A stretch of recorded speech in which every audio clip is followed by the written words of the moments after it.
In DSA's author's note to their working class democracy program, they lay it out with pride.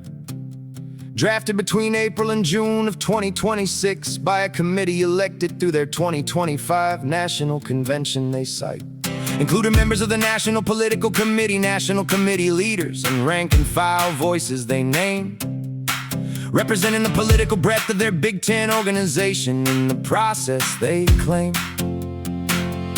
they met most weeks to write, discuss, debate, structure, and edit until the NPC gave final approval, they say, then celebrated the website artwork and layout all made by DSA members as collective human labor on display.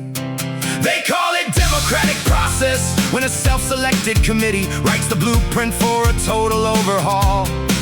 But every internal convention and every Big Ten claim often reflects the most committed voices above all. Collective labors and comradeship sound like genuine breath on the sign, until the program that emerges seeks to remake society from the top down, line by line. Woo, woo.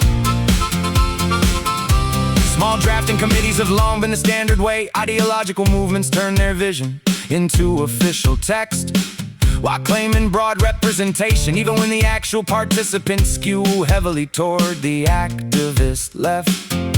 The 2020-25 convention process they describe produced a document that calls for public ownership, new constitutions, and abolished checks, yet frames the writing itself as the model of democracy the rest of the country should adopt next. Rank and file inclusion sounds inclusive until the output reveals the same factional priorities that have shaped DSA platforms for years.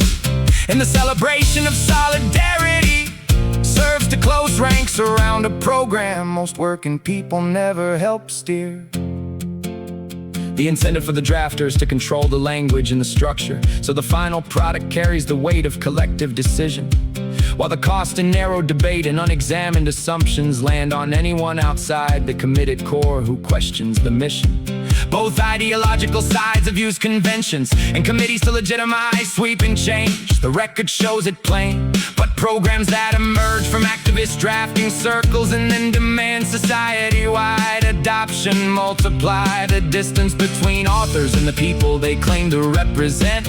Real working class input has historically come through markets, elections, and voluntary associations, where ordinary people vote with their feet and their wallets every day, not through a months-long committee process inside one organization that then presents its conclusions as the only democratic way. They call it democratic process when a self-selected committee writes the blueprint for a total overhaul.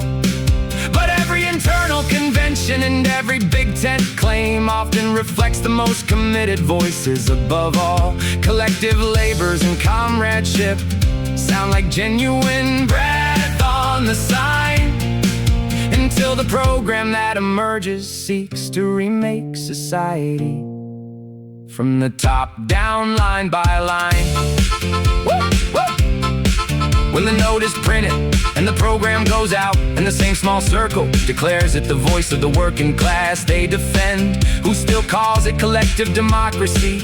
The ones who wrote the note or the ones who never sat in the room where it began? The stakes ain't process, it's whether ordinary people keep the right to reject blueprints drafted by any self-appointed committee, or whether the democracy they praised inside their tent becomes the model they try to impose on everyone else in the end.